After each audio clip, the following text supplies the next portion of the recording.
Ibrahim Traoré was looking at routine military reports when he found something that made his blood freeze. Israeli agents had been doing secret work in Burkina Faso for years. What he did next would shake the Middle East. But first, let me tell you how a simple security meeting became the most dangerous finding of his presidency. The morning coffee sat cooling, forgotten on Traoré's desk as Defense Minister Kabore burst through the heavy oak doors. Sweat shined on his dark skin despite the air conditioning humming overhead. In his shaking hands, a secret folder bore the red stamp "Urgent, Eyes Only." "Mr. President," he said quickly, his voice cracking with rush. "I found something during last night's communication sweep. This changes everything." The leather chair creaked as Traoré leaned forward, looking at his old friend's face. Kabore's hands hadn't shaken like this since their military academy days when incoming mortar fire had tested their courage. "Show me," Traoré ordered quietly. "Wait until you hear what those reports showed." The folder's contents made the air in the room feel thick and heavy.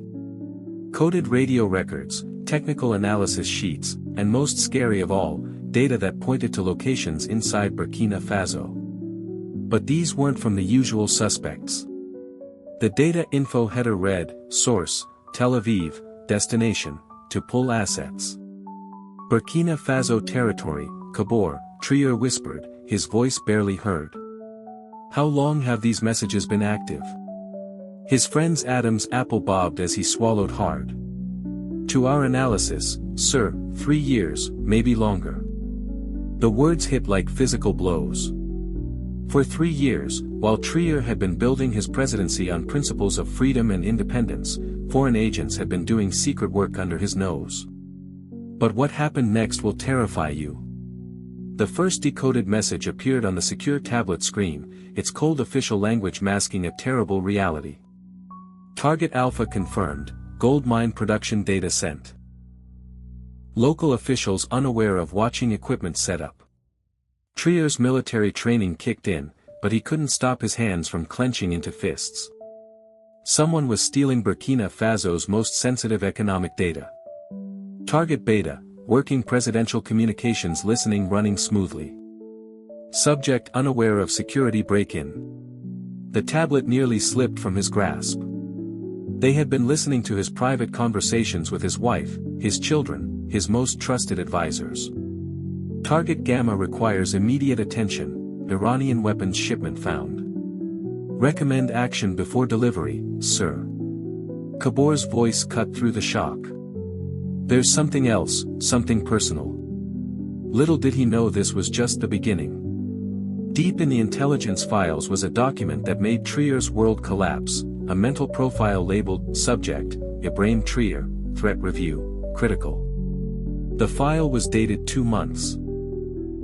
Before he'd even taken office, they studied his anti-Western habits and potential for Russian working with clinical cold. But the section that froze his blood was titled Removal Options. They had been planning backup plans for his removal before he'd even become president. "There's more," or so said his voice, heavy with unwillingness about the source of these leaks. He handed over another file, this one containing a photograph that shattered Traoré's trust in everything he'd built.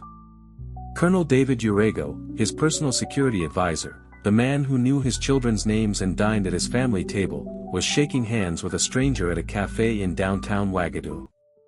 The stranger's ID read, Eli Roth, Mossad Operations Officer.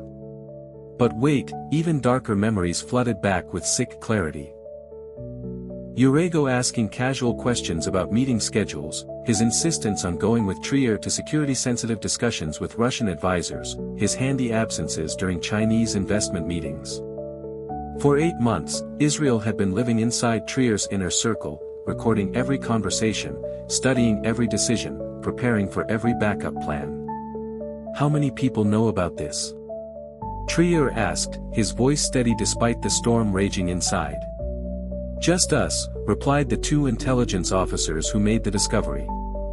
"I've sworn them to secrecy." The president nodded, his mind racing. If Urego was turned, how many others were feeding information to Tel Aviv?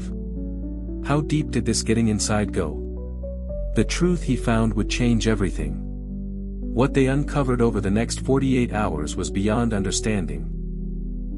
Hidden watching equipment in 3 locations across Burkina Faso, a communication listening station routing all internet traffic through Israeli servers, a killing list containing the names of 3 local religious leaders who had spoken against Israel's policies in Gaza.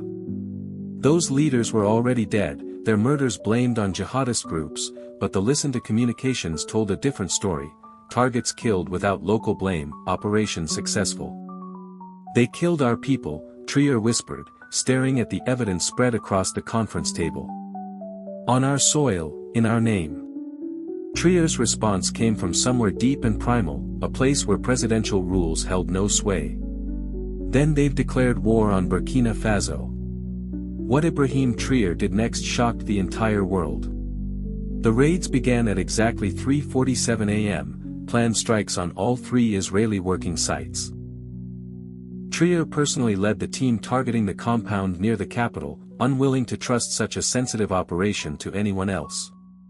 What they found in that plain building exceeded his worst nightmares: a working Mossad station disguised as a communication company, killing equipment in sealed cases, false identity documents, and in a strong vault, thousands of files detailing Project New Canaan. Israel's across the continent watching network spans 12 African nations, but the most damaging discovery was a recent working update outlining plans for Traoré's own killing, scheduled for the following month. The method? A helicopter failure during a routine inspection, planning his murder with the same cold officers. The results of this discovery would shake 3 governments. 72 hours later, Traoré stood before global media with captured Israeli watching equipment displayed on tables behind him.